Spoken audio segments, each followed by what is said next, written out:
Bismillahirrahmanirrahim. Assalamualaikum warahmatullahi wabarakatuh. Bismillahirrahmanirrahim. Innal hamdalillah nahmaduhu wa nasta'inuhu wa nastaghfiruh wa na'udzu billahi min syururi anfusina wa min sayyiati a'malina. May yahdihillahu fala mudilla lahu wa may yudlil falan tajida lahu waliyyan mursyida. Asyhadu an la ilaha illallah wahdahu la syarikalah wa asyhadu anna Muhammadan abduhu wa rasuluhu la nabiyya ba'dah. Allahumma shalli ala Muhammad wa ala ali Muhammad kama shallaita ala Ibrahim wa ala ali Ibrahim wa barik ala Muhammad wa ala ali Muhammad kama barakta ala Ibrahim wa ala ali Ibrahim fil alamin innaka Hamidum Majid. Amma ba'du. Ma'asyiral muslimin rahimani wa rahimakumullah, usikum wa nafsi bi taqwallahi faqad faza man ittaqa.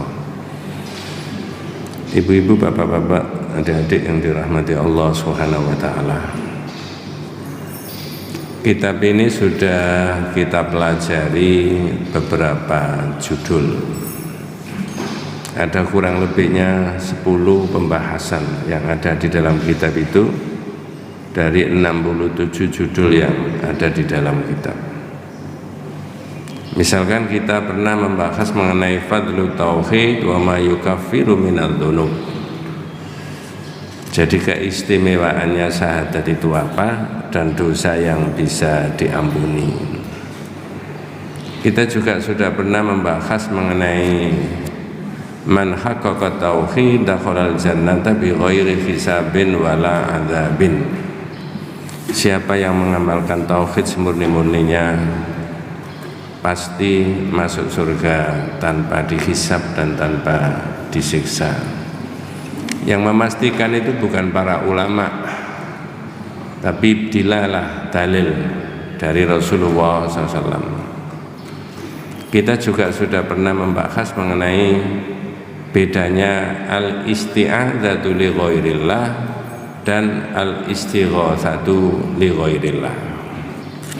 Bedanya orang beristi'adzah kepada selain dari Allah, minta perlindungan, dan al-istighatsah, minta pertolongan kepada selain dari Allah.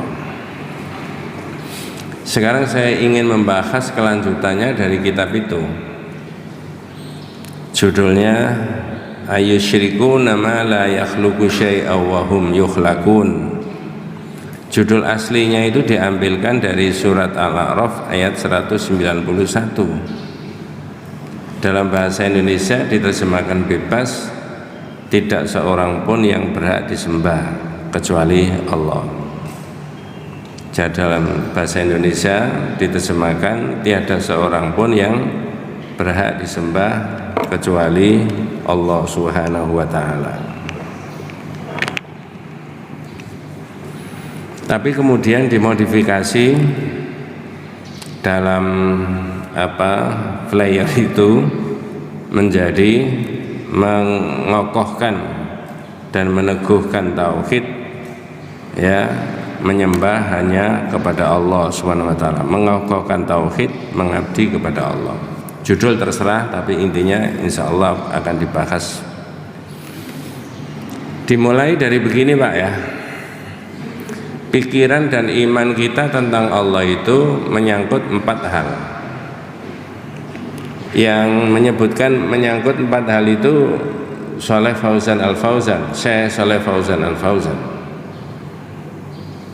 Dan saya rasa ulama-ulama tauhid yang kita baca-baca kitabnya itu menyangkut juga ini sama. Pertama adalah al-imanu biwujudillah. Iman bahwa Allah itu ada. Tapi orang tidak boleh punya pikiran, punya imajinasi, punya gambaran, punya anganan tentang begini, tidak boleh. Laisa kamitslihi syai'un, tidak satu pun serupa dengan Allah, tapi ada. Ya.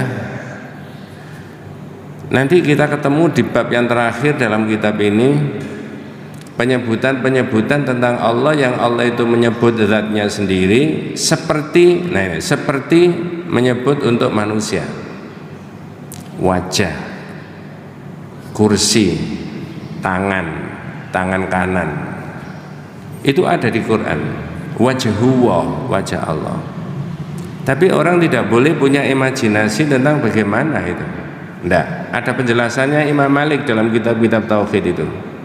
Dan saya rasa masuk akal, bagus. Nah, saya tidak membahas ini detail ya. Nanti ada pembahasan sendiri. Tapi masih sangat lama itu. Kira-kira 4 tahun yang akan datang baru sampai di situ. Tidak apa-apa, mudah-mudahan kita diberi umur panjang yang barokah. Iya. Yang kedua adalah al-imanu birububiyatillah. Walaupun sebagian saudara kita umat Islam tidak menerima dengan istilah rububiyatullah, itu tidak menerima, ya, urusannya dia.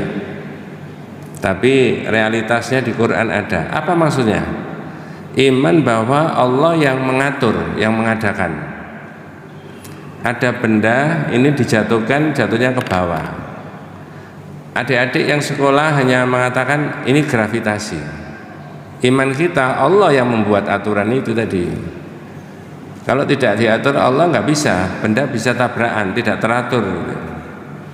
Nah begitu, air direbus 100 derajat mendidih, air dimasukkan freezer 0 di bawah 0 derajat beku.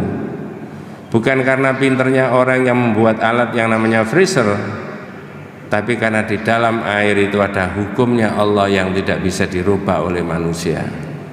Sehingga mestinya Pak guru fisika, nah, saya sudah pernah terangkan itu ketika melihat membuat percobaan, air dimasukkan di freezer jadi beku, mestinya keterangannya begini kepada murid-muridnya, anak-anak, ternyata di dalam air ini ada hukumnya Allah. Nah begitu mestinya, ya, begitu dimasukkan di bawah 0 derajat, maka air ini jadi beku. Ini hukumnya Allah di dalam air ini, yang manusia tidak bisa merubah. Tapi saya mendengar Pak guru tidak begitu. Inilah anak-anak pinternya orang membuat alat yang namanya freezer. Nah, kelirunya di situ. Berarti yang diagungkan siapa? Otaknya manusia, bukan lagi siapa? Allah. Wah, panjang Pak kalau kita membahas itu. Mudah-mudahan jenengan dan saya diberi umur panjang ya sama Allah. Dunia itu tidak ada yang tidak terkoneksi dengan Asmaul Husna. Lain lagi membahas mengenai Asmaul Husna. Ya. Maka dalam pandangan aqidatut tauhid, Asmaul Husna itu laisat maksurah bi adadin muayyanin. Tidak terbatas pada bilangan tertentu. Banyak. Jadi saya ulangi sepintas saja, terlalu dalam nanti ya. Al-imanu bi wujudillah, tentang Allah itu ada. Yang kedua, al-imanu bi rububiyatillah, iman bahwa Allah lah yang menciptakan segala-galanya, benda, barang, binatang, tumbuh-tumbuhan, termasuk membuat hukum-hukum yang ada di dalamnya. Dalam bahasa kitab Allahu Allahu khalaqana wa razaqana wa lam yatrukna hamalan. Allah yang menciptakan kita, memberi rezeki kepada kita, dan tidak meninggalkan kita begitu saja. Yang keempat itu al-imanu bi uluhiyatillah, satu-satunya zat yang berhak diibadahi hanya Allah. Nah ini yang dibahas nanti ya, meneguhkan tauhid ya, mengokohkan pengabdian kepada Allah. Saya mulai dari membahas surat Al-A'raf tadi. Ayyusyrikuna ma la yakhluqu syai'a wa hum yukhlaqun. Apakah mereka mempersekutukan berhala-berhala? Itu terjemahan umumnya. Ma la yakhluqu syai'an, yang tidak bisa menciptakan sesuatu, padahal mereka juga diciptakan. Nah sekarang saya tanya, ini langsung yang paling ngetop pertanyaannya. Apakah Nabi Muhammad itu bisa menciptakan sesuatu, atau Nabi Muhammad itu malah diciptakan? A apa B? Halo? B. Karena ini nanti semua pembahasan tentang topiknya tentang Nabi Muhammad ketika terjadi di perang Uhud. Nah, itu di situ. Ya. Makanya tugasnya panjenengan itu mencari apa? Ya, tidak seorang pun yang berhak diibadahi.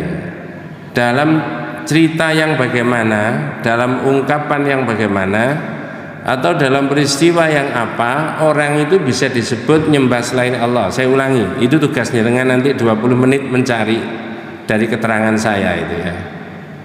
Halo? Oh ya, tidurnya nanti aja Pak. Nah, ini intermezzo aja. Tugasnya panjenengan 20 menit berikutnya mencari dalam kata-kata yang bagaimana, dalam ucapan yang bagaimana, dalam perbuatan yang bagaimana, yang dianggap bahwa seseorang itu bisa menyembah selain dari Allah. Itu intinya tugasnya jenengan. Tak mulai dari ini. Saya kalau pengajian kalau tidak tanya nggak enak Pak ya. Saya ulangi, tidak seorang pun yang berhak disembah. Apakah mereka mempersekutukan berhala-berhala? Intinya yang tidak bisa menciptakan sesuatu, padahal ya benda-benda dan barang bahkan orang itu diciptakan. Makanya tadi saya tanya, saya ulangi, Nabi Muhammad itu ikut mengatur, ikut menciptakan alam dunia ini dan seisinya, hukum-hukumnya Allah itu, ataukah justru Nabi Muhammad diciptakan, diatur sama Allah? A apa B? B. Berikutnya ayat itu wala yastati'una lahum nasran. Tidak bisa memberi pertolongan. Nah, itu Nabi Muhammad itu dalam hakikatnya bisa memberi pertolongan atau tidak bisa memberi pertolongan. Wala anfusahum yansurun, dan juga tidak bisa menolong dirinya sendiri. Tak potong dulu. Nanti ini juga ada keterangan ketika di perang Uhud. Intinya nanti membahas perang Uhud. Umat Islam itu kalah. Yang meninggal 70 di antara para sahabatnya. Kalau pakai bahasanya selebritis, itu sahabat papan atas, ya, bukan papan bawah. Termasuk pamannya Rasulullah, namanya siapa? Hamzah. Ini yang nanti jadi pembahasan ya. Nah, begitu. Jadi tidak seorang pun yang bisa menciptakan tadi. Nah, sekarang saya langsung membahas mengenai peristiwa perang Uhud. Tadi sudah saya sebutkan. Bapak-bapak, ibu-ibu, adik-adik, kalau ada Quran dan terjemahnya bisa direspon. Surat Ali Imran ayat 152, 52, 53 dan seterusnya itu menyangkut, yaitu ketika di peristiwa perang Uhud. Ya. 1 tahun setelah terjadi perang apa? Badar. Saya ingatkan dulu jenengan, perang Badar itu umat Islam menang apa kalah? Menang. Badar itu di bulan Ramadan. Secara dohir iman kita, menangnya perang Badar itu apakah dapat amunisi tambahan pasukannya Nabi? Dapat apa tidak? Ya, yang memberikan tambahan amunisi siapa? Allah, dengan cara menurunkan malaikat. Jumlahnya loh, tidak dititeni 1000. Mau panjang itu Pak keterangannya. Makanya saya di mana itu saya sebutkan jamaah-jamaah. Apa boleh ini mumpung di Ramadan kita modifikasi doanya Rasulullah itu untuk konteks kita di Indonesia? Jawabannya sepintas ya. Doanya Rasulullah di perang Badar itu panjang sekali Pak.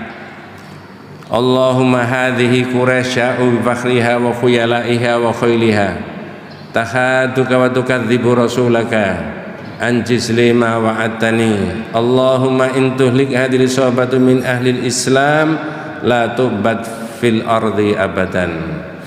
Saya ambil bagian akhir saja. Ya Allah, jika umat Islam yang saya bawa ini habis, jumlahnya 317 lawan 1000 lebih orang kafir. Lalu Nabi itu minta bantuan, itu namanya istighatsah. Maka kata Rasulullah, ya Allah, jika umat Islam yang saya bawa ini habis, jangan harap engkau disembah lagi di bumi ini selama-lamanya. Jadi kalau umat Islam yang dibawa Rasulullah saat perang Badar tahun kedua Hijriah itu habis, ini Rasulullah mengeluh sama Allah, minta pertolongan. Lalu Allah menurunkan berapa? 1000 malaikat pakai surat Al-Anfal ayat 9. Nah itu oleh teman-teman dipakai sebagai dalil istighatsah. Tapi saya sudah terangkan itu, saya tidak mengulangi itu ya. Ya, istighatsah itu ada. Bedanya apa? Lihat keterangan yang sebelumnya 3 bulan yang lalu mungkin ya itu ya, karena nasibnya panjenengan itu dapat apa, dapat Sabtu kelima itu ya, alhamdulillah. Nah itu yang saya maksudkan, apakah doanya Rasulullah itu boleh dimodifikasi? Allahumma intuhlik hadhil sabatu min ahlil islami fi Indonesia la tu'bad fi hadzal baladi Indonesia abadan. Ya Allah, jika umat Islam Indonesia ini habis, jangan harap engkau disembah lagi di bumi Indonesia ini untuk selama-lamanya. Boleh Pak? Itu doa rasis apa enggak? Enggak. Enggak. Kita minta sama Allah supaya anak cucu kita imannya sama dengan kita. 50 tahun yang akan datang, zahirnya kita sudah enggak ada. Kira-kira enggak sampai 50 tahun yang akan datang. Anak-anak kita gimana nanti? Cucu-cucu kita. Itu minta supaya imannya sama dengan kita. Yang kedua itu minta sama Allah, doa tadi, agar Allah menjadikan Indonesia ini tetap mayoritas penduduknya beragama Islam. Itu sudah selesai. Nah sekarang dalam peristiwa Uhud tadi itu Nabi SAW, jenengan tadi tak kasih PR untuk mencari surat Al-Imran 152. Nabi itu sudah memilih para sniper, penembak jitu, suruh naik di Gunung Uhud. Jenengan titeni, yang merintah ini Nabi. 50 orang suruh naik di gunung. Apa perintahnya? Jangan turun apapun yang terjadi. Ya. Ringkasnya cerita, di awal peperangan 50 orang yang di atas gunung tadi menjaga benteng yang di gunung tadi, maka umat Islam di awal itu ada kemenangan. Tapi sudah serangannya agak jauh, kocar-kacir orang kafir, maka nah ini loh, 50 orang itu menurut persepsinya sendiri mengambil tindakan di luar perintahnya Nabi. Nah ini loh, di luar perintahnya Nabi. Apa yang dilakukan? Di Rahiqul Maktum Sirah An-Nabawiyah menyebutkan 40 dari 50 apa? Turun, tinggal 10. Dari sektor itu di dalam tarikhnya disebutkan umat Islam dibantai, termasuk oleh Khalid bin Walid yang saat itu masih apa? Kafir, berantakan umat Islam. Termasuk pamannya Rasulullah sendiri, Hamzah, ditusuk sama Wahsy. Tapi pada akhirnya Wahsy ini tobat. Nanti ada keterangan itu di bab yang lain lagi, bab 53 ya, Wahsy. Tapi akhirnya Wahsy ini masuk Islam. Makanya ketika dia masuk Islam itu masih ingat, mikir, dulu saya masih kafir itu membunuh orang paling baik, Hamzah. Tapi ketika saya sudah masuk Islam, saya membunuh orang yang paling jahat, yang mau menghancurkan Islam, Musailamah Al-Kadzab, yang mengaku menjadi apa? Nabi. Jangan pikir itu andai kata Wahsy itu berkeliaran di sini, itu yang dicari siapa sama Wahsy itu? Hah? Ya, nggak usah sebut nama. Betul Pak. Siapa yang dicari? Ya, serahkan aja. Serahkan sama Allah ya. Wallahu a'lam. Nah, peristiwa itulah yang kemudian menyedihkan Rasulullah. Salah satunya diabadikan di dalam Al-Qur'an, surat apa tadi? Al-Imran 152. Dan sungguh Allah telah memberi janjinya kepadamu. Nggih. Jika kamu membunuh mereka dengan izinnya. Wis.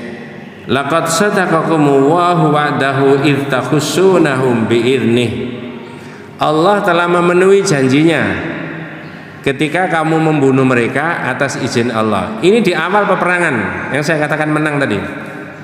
Dan insya Allah semua ahli tarikh Islam menyebutkan umat Islam itu menang di awal. Tapi kok bisa berbalik? Lanjut Pak, monggo. Sampai pada saat lemah. Hatta idza fasiltum, kamu lemah iman. Nah saya tanya, iman itu bisa naik turun Pak? Kayak dolar gitu ya, fluktuasi ya. Kalau Ramadan gini naik nggak imannya Pak? Nanti kalau Syawal jangan turun Pak, dipertahankan ya. Hatta idza fasiltum, ketika kamu lemah iman. Lanjut. Dan berselisih dalam urusan itu. Nah, berselisih 50 orang aja berselisih, apalagi 200 juta. Nah, berselisih ya. Ini 50 orang berselisih, tanaza'tum fil amri. Jadi berselisih mudo napa enggak, mudo napa enggak. Itu kalau pakai cara Jawa begitu. Ngapain kita di sini? Wong teman-teman kita sudah kesana itu ya, sudah jauh, udah aman. Ini Pak, tak potong. Mereka membuat persepsi sendiri di luar perintahnya Nabi. Di luar perintahnya Nabi. Tanaza'tum fil amri, kamu berselisih pendapat. Terus? Dan mengabaikan perintah Rasul. Nah, ini jelas sekali. Wa asaitum, mengabaikan perintah Rasul. Perintahnya tadi apa? Di awal peperangan suruh naik gunung 50 orang, perintahnya tadi apa? Jangan. Siapa yang merintah itu Pak? Nabi. Bukan panglima perang yang lain-lain, enggak, Nabi. Nanti ada keterangannya ini. Ya. Wa asaitum, mengapa kok mengabaikan perintah Rasul? Mereka kok cekcok tadi ya. Lanjut, monggo Pak. Setelah Allah memperlihatkan kepadamu apa yang kamu sukai. Apa Pak yang mereka sukai Pak? Ghanimah. Ghanimah itu apa? Antara rampasan. Berapa triliun?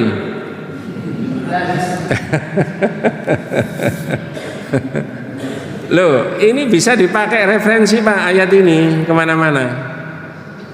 Jenengan dan saya melihat bukan melihat utuh peristiwa yang sebenarnya terjadi, tapi apa pesan moralnya dari ayat tadi. Makanya saya dahului dengan ini, nggak langsung cerita perang Uhud. Lanjut Pak Eko, monggo. Di antara kamu ada orang yang menghendaki dunia. Terus? Dan di antara kamu ada pula orang-orang yang menghendaki akhirat. Nah, minkum mayyuridu dunya wa minkum mayyuridul akhirah. Di antara kamu ada yang betul-betul menghendaki dunia, tapi juga ada yang menghendaki akhirat. Dalam konteks yang saya sebutkan tadi 50 orang. Ini analisa kita, mudah-mudahan salah. Yang menghendaki dunia berapa? 40. Yang menghendaki akhirat 10. Pertanyaan saya berikutnya, apakah mungkin dalam setiap event perjuangan umat Islam ada yang bonceng hanya ingin duniawi? Nggak usah dicari orangnya, pokoknya ada apa enggak gitu aja. Coba, ayatnya ada. Setiap berjuang umat Islam membuat barisan dan barikade itu tidak menutup kemungkinan ada yang bonceng di situ, dia hanya kepengin duniawi saja. Entah sikap saya ini betul apa tidak menurut akidah, entah yang saya perjuangkan ini benar apa tidak menurut fikih, apakah yang saya dukung ini punya kredibilitas baik apa tidak, tidak penting. Yang penting saya dapat dunia. Ngerti maksud saya, Pak? Jangan tafsiri sendiri ya. Ini bukan karangan saya, Pak. Orang diingatkan Allah Subhanahu wa ta'ala, ya, peristiwa yang dialami yang sangat tragis bagi umat Islam. Yang ikut Nabi saja di perang Badar itu baru 317, tapi 1 tahun berikutnya perang Uhud meninggal 70 yang meninggal. Nah, itu kan berapa persennya itu yang hampir 30% kan yang meninggal ya. Dihitung dari ketika perang Badar yang 300 sekian itu, ya 25%, barangkali begitu. Masya Allah ya. Kata Allah jelas, minkum mayuridu dunya wa minkum mayuridul akhirah. Lanjut Pak. Kemudian Allah memalingkan kami dari mereka untuk menguji. Ya. Terus? Tetapi dia benar-benar telah memaafkan kami. Ini karena sahabat langsung satu ayat menyatakan begitu, langsung di ujung ayat menjelang akhir dimaafkan sudah. Kira-kira kalau sekarang hanya boncengi untuk kepentingan dunia masih dimaafkan nggak?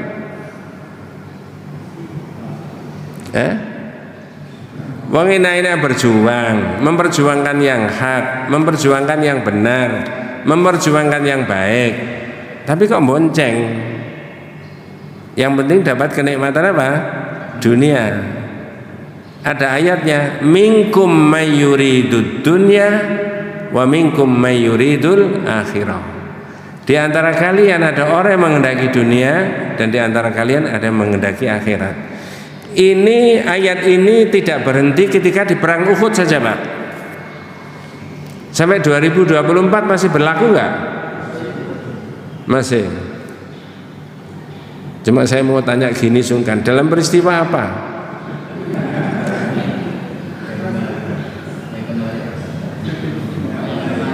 Coba jangan buka di tafsir, tidak ada keterangan lain kecuali itu.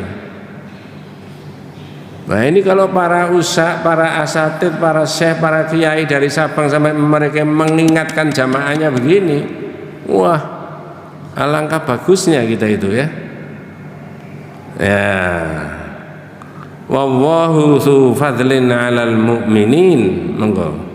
Terakhir, dan Allah mempunyai karunia yang diberikan kepada orang-orang mukmin. Yes, saya ulangi Pak ya ayatnya, soalnya ada komentar bahasa Indonesia saja. Dan sungguh Allah telah memenuhi janjinya ketika kamu membunuh mereka atas izin Allah. Sehingga ketika kamu lemah iman dan berselisih pendapat tentang urusan itu dan mengabaikan perintah Rasul setelah Allah menunjukkan apa yang kamu sukai, di antara kalian ada orang yang menghendaki dunia, di antara kalian ada orang yang menghendaki akhirat. Kemudian Allah memalingkan kamu dari mereka untuk menguji kamu, dan Allah telah memberikan maaf kepada kamu semuanya, karena sesungguhnya Allah memiliki anugerah yang besar kepada kaum muslimin. Ayat ini Bu, surat Al-Imran 152 oleh Shalih Al-Utsaimin dalam kitab ini diberi komentar. Ini komentarnya buat penjenengan dan saya. Khasalat hazimatul muslimin, terjadi kegoncangan di internal umat Islam. Ya. Khasalat hazimatul muslimin lima sihatin wahidah, terjadi kegoncangan di internal umat Islam karena ada satu maksiat, satu saja, satu maksiat. Apa? Mengabaikan perintah Rasul. Satu perintahnya Nabi diabaikan, itu terjadi kegoncangan, kalah umat Islam. Ya, wa nahnul an, dan kita sekarang. Nah sekarang tergantung yang baca kitab ini. Kalau jenengan kaji sekarang berarti 2020. Mudah-mudahan besok-besok ayat kitab ini dibaca oleh anak cucu kita, Pak, ya. Karena zahirnya awet kitabnya daripada orangnya. Betul, Pak, ya? Kira-kira jenengan saya tidak ada, kitab ini masih dicetak ulang terus nggak? Wa nahnul an nuridul intisar minallah wal ma'asi katsiratun indana. Dan sekarang tergantung yang baca. Nah, kalau jenengan baca sekarang berarti 2024. Kita memohon pertolongan kepada Allah padahal maksiat itu bertebaran di mana-mana. Walihada la yumkin an nafrah binasri ma dumna ala hadzal hal. Maka tidak mungkin umat Islam itu memperoleh pertolongan dari Allah ketika maksiat itu masih bertebaran di mana-mana. Ini tergantung tokoh-tokoh muslim. Bagaimana dia membina jamaahnya masing-masing, anggotanya masing-masing, yang mencatatkan diri sebagai muslim, mukmin.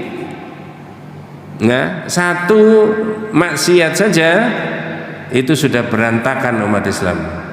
Minta pertolongan kepada Allah tidak mungkin bisa dikabulkan. Padahal 1 tahun berikutnya malaikat satu tahun sebelumnya malaikat diturunkan 1000 malaikat untuk menghabisi orang kafir. Itu sudah urusannya Allah, bukan urusan kita.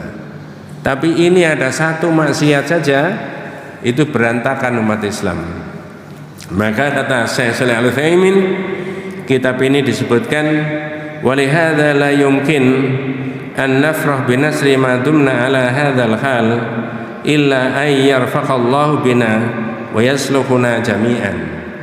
Jadi tidak mungkin kita itu memperoleh pertolongan daripada Allah ketika maksiat itu masih bertebaran. Banyak orang makan haram, banyak orang syirik, banyak orang melakukan bid'ah, banyak orang membenci sesama saudaranya umat Islam sendiri dan sebagainya. Malah senang al-farahu bihazimatil muslimin. Dia senang kelompok umat Islam itu jika umat Islam yang lain terpuruk. Nah, itu kan bukan akhlak dari kita. Ya.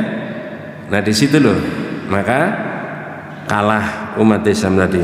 Wallahu a'lam. Nah, sekarang peristiwanya belum tak terangkan, ini peristiwa perang Uhudnya. Masih ada waktu? Masih ya? 2 menit. Nah, sekarang peristiwanya, Pak. Begitu umat Islam kalah, 70 meninggal dunia tadi, Nabi marah. Nah, ini tauhidnya. Itu tadi kan masih prolognya, bermenit-menit itu tadi. Ya, syujjan Nabi, hadis sahih riwayat Imam Al-Bukhari dan Muslim. Syujjan Nabi sallallahu alaihi wasallam yauma Uhudin wa kusirat rubaiyatuhu. Nah, jangan siapkan untuk merespon cerita di dalam hadis ini. Itu bisa dipakai surat Al Imran juga ayat 128, ya. Mudah-mudahan tidak salah. 128, 129 insyaallah begitu. Sebentar, Pak, tak ceritani dulu. Ini penting. Ini klimaksnya itu. Nanti tauhidnya itu di sini, Pak, ya. Ketika sudah terjadi kalah umat Islam, ini ada hadis yang menerangkan syujjan Nabi sallallahu alaihi wasallam yauma Uhudin wa kusirat rubaiyatuhu. Ya, Nabi terluka di wajahnya pada waktu perang Uhud sampai giginya itu lepas.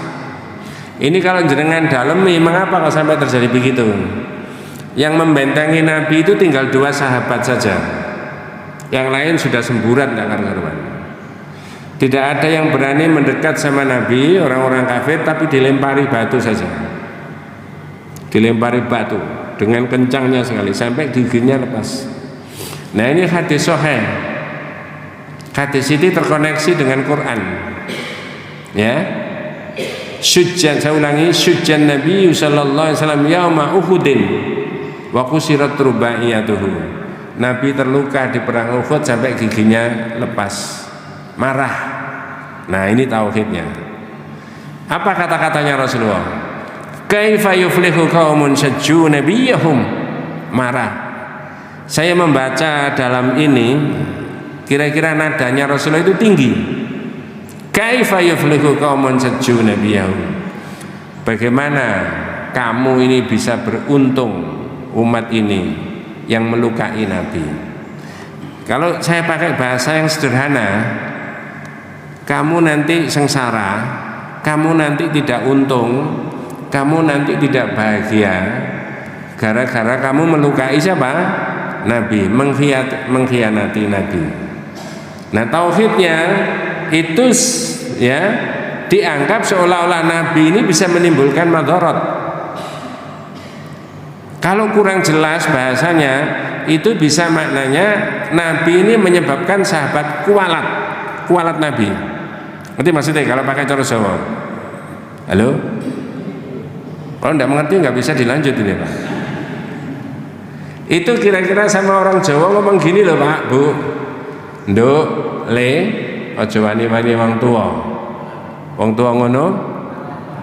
Itu maknanya sengsaranya anak, naudzubillah min dzalik, direct langsung dari orang tua. Padahal di tauhid tidak ada. Kualat itu tidak ada. Saya sudah terangkan di mana-mana. Tapi di berbagai YouTube masih banyak tokoh-tokoh yang ngomong gitu, kualat ini. Tidak ada kualat. Nanti tak terangkan kalau masih ada waktu. Ya. Ini Nabi sama dengan begitu. Kamu kualat Nabi kan? Kaifa yuflihu qaumun syajju nabiyahum. Bagaimana kamu bisa beruntung yang melukai Nabi? Ya, itu sengsaramu dari sini, dari Nabi. Spontan Pak, ayat itu kata-katanya Rasulullah ditegur sama Allah. Apa bahasa Indonesianya? Ayat yang saya tunjukkan tadi, monggo. Itu bukan menjadi urusanmu. Nah, bukan urusanmu. Laisa laka minal amri syai'un. Itu bukan menjadi urusanmu Muhammad. Lanjut Pak Eko. Apakah Allah menerima taubat mereka atau mengazabnya? Nggih. Karena sesungguhnya mereka orang-orang yang berdosa. Yang menerima tobatnya atau yang mengazab siapa? Nabi apa Allah? Nah, sedikit pun itu bukan urusanmu, bukan campur tanganmu Muhammad. Orang yang memperlakukan kamu seperti begitu, lalu kamu sampai terluka, itu kemudian orangnya tobat kepada aku, tak terima tobat, itu urusan saya, atau tak siksa. Jadi kalau dapat madharat itu bukan dari Nabi. Ngerti maksud saya Pak ya? Tapi dari siapa? Allah. Orang tua itu tidak bisa memberi madharat kepada anak, membuat anak sengsara karena kualat. Pak Kiai itu tidak bisa membuat murid-muridnya dan santrinya kualat, sengsara karena berani sama itu. Tapi dalam pandangan akidah tauhid, itu yang membalas adalah siapa? Allah. Mohon maaf Bu, naudzubillah min dzalik. Kalau terpaksa orang itu ngomong kepada putranya yang bodoh sama orang tuanya, enggak boleh, nanti dibalas sama Allah loh ya. Nah, itu tauhid. Ngerti maksud saya? Enggak boleh, nanti dibalas sama Allah kamu. Ngerti maksud saya Pak ya? Ini tauhidnya di situ. Maka meneguhkan tauhid tadi, mengabdi hanya kepada Allah. Maknanya tidak seorang pun bisa membuat sengsara dan tidak seorang pun bisa membuat apa? Bahagia, kecuali kalau Allah. Jadi kembalikan aja kepada Allah. Wes, kalau masih ada waktu kan? Kalau ini dianggap masih krusial, ini nyata di mata kita.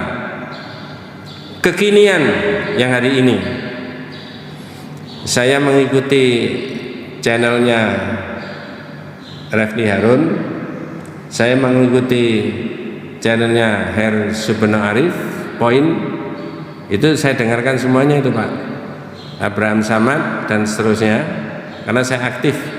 Kalau ada kosong-kosong mesti ngupdate berita dari situ. Kasih contoh aja, mudah-mudahan ini tidak salah menurut pandangan tauhid.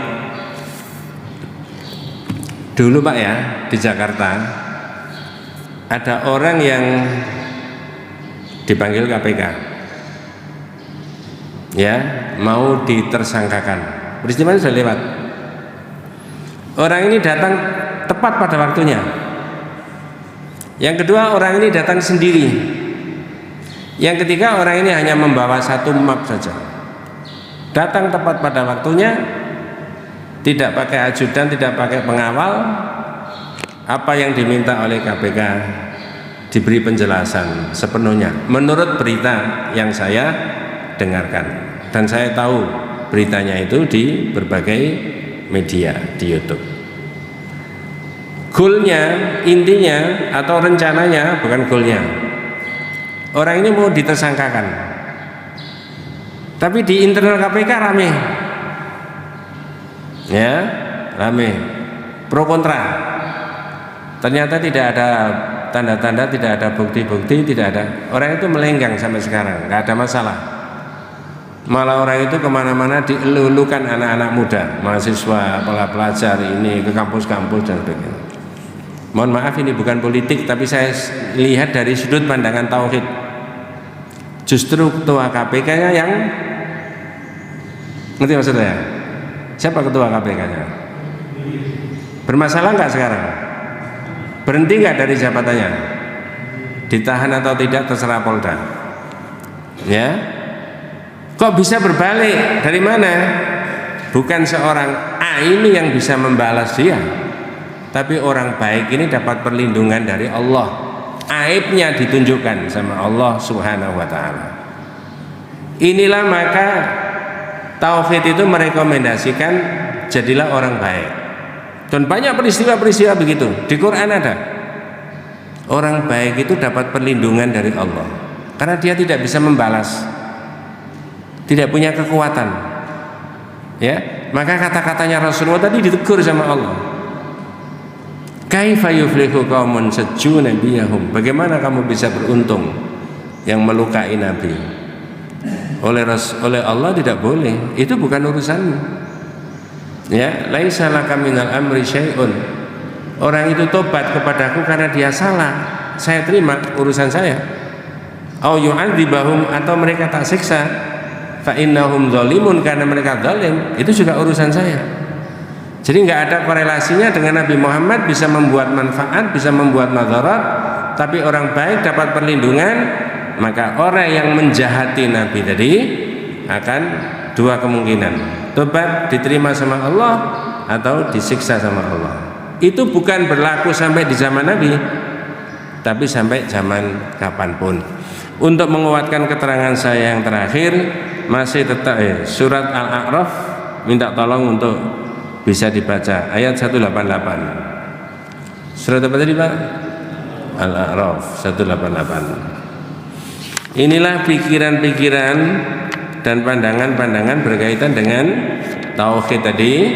Tidak seorang pun bisa memberi manfaat dan tidak seorang pun bisa memberi madarat, kecuali kalau Allah yang menghendaki. Jangan cocokkan surat Al-A'raf 188. Nggih, monggo. Katakanlah Muhammad, aku tidak kuasa mendatangkan manfaat maupun menolak mudarat bagi diriku kecuali apa yang dikehendaki Allah. Itu titik tekannya jenengan memahami itu, kecuali apa yang dikehendaki Allah. La amliku li nafsi naf'a wa la dharra illa ma sya'allah. Muhammad terangkan bahwa dirimu itu tidak bisa memberi manfaat, tidak bisa memberi madarat. Itu kaitannya dengan bab yang kelima zaman dulu.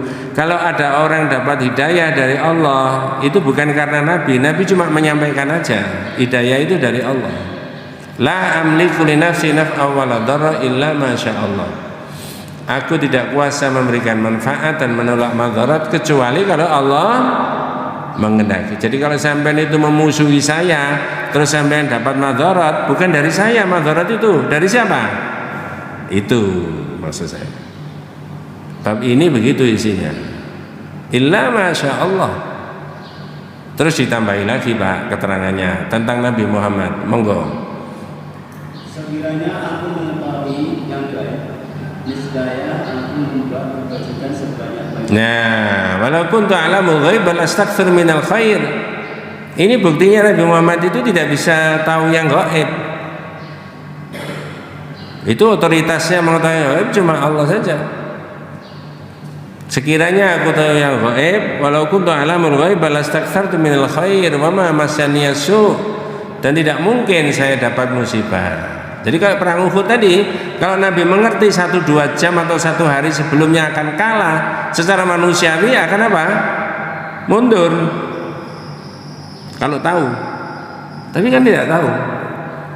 Disitulah maka umat Islam terhadap hal-hal yang akan datang, mohon maaf nanti ada pembahasannya sendiri, tidak boleh datang ke DUDU KUKN apa? Dukun. Kira-kira 2024 ini masih ada enggak? Nah, itu Pak, ini akidah, ini tauhid. Ya. Nah itu loh, bukan siapa-siapa. Terakhir 1 menit. Masih siap? Ada kelanjutannya. Nabi menerima instruksi dari Allah. Wa anzir ashiratakal aqrabin. Muhammad, beri peringatan keluargamu yang terdekat. Nah, ini sama, maknanya sama dengan yang sebelumnya saya omongkan tadi, cuma tambahan keterangan dalam peristiwa yang beda. Kalau tadi peristiwa perang Uhud, ini keluarga. Wa anzir ashiratakal aqrabin. Beri peringatan keluargamu yang terdekat. Surat Asy-Syu'ara, ya. Ayat 214. Nah, yang langsung aja tak terangkan. Yang dipanggil oleh Rasulullah jalur keluarganya itu ada 4. 1, ya ma'syara Quraisy. 2, ya Abbas ibnu Abdul Muthalib. 3, ya Sofiyah ammatu Rasulillah. Yang keempat, ya Fatimah bintu Muhammadin. 4. Begitu Nabi menerima instruksi dari Allah supaya memberikan peringatan kepada keluarganya yang terdekat, maka orang Quraisy dipanggil, ya ma'syar Quraisy, ishtaru anfusakum fa inni la ughni ankum minallahi syai'a. Orang Quraisy, tebus dirimu, jaga dirimu sendiri-sendiri dengan beramal soleh. Aku tidak bisa membela kamu di hadapan Allah. Nah, jangan saya potong dulu supaya nggak salah paham. Syafaat gimana? Nanti saya terangkan setelah ini. Tapi tidak sekarang. Nunggu Sabtu yang kelima. Ya. 3, ya Abbas ibnu Abdul Muthalib, la ughni anka minallahi syai'an. Paman Abbas, aku tidak bisa membela Anda di hadapan Allah. 3, ya Sofiyah ammatu Rasulillah, la ughni anki minallahi syai'an. Sofiyah, bebeknya Rasulullah, cara Jawane bebek, ya. Aku tidak bisa membela engkau dari murkanya Allah. Putrinya sendiri Pak, terakhir. Dan itu populer, dan itu benar. Kira-kira pakai cara Jawa, ini didudukkan, lungguh, dilunggono. Ya Fatimah salini mimali ma syi'ti fa inni la ughni anki minallahi syai'a. Fatimah, aku sebagai nabi bapakmu, kalau kamu minta duit, harta benda berapa saja diberi. Tapi kalau saya suruh membela kamu dari murkanya Allah, tidak bisa. Wah, ini luar biasa Pak. Jadi tauhid itu semuanya manfaat dan madarat dikembalikan ke siapa? Allah, bukan dari orang per orang. Enggak. Dari situlah beraninya umat Islam itu menegakkan kebaikan dan kebenaran. Karena madarat itu datangnya dari Allah. Bala dan musibah itu datangnya dari Allah, bukan dari orang per orang. Nah, begitu. Maka bab ini digandeng dengan syafaat nanti, ya. Apa itu syafaat? Bagaimana itu syafaat? Kapan terjadinya syafaat? Apa syaratnya orang memperoleh syafaat? Ikuti setelah kita ketemu Sabtu yang ke-5. Mudah-mudahan Allah memberikan rahmat, memberikan barokah, hidayah kepada kita semuanya dan keluarga kita semuanya. Hadanallahu wa iyyakum ajmain. kita tutup dengan doa kafaratul majlis. Subhanakallahumma wa bihamdika asyhadu an la ilaha illa anta astaghfiruka wa atubu ilaik. Assalamualaikum warahmatullahi wabarakatuh.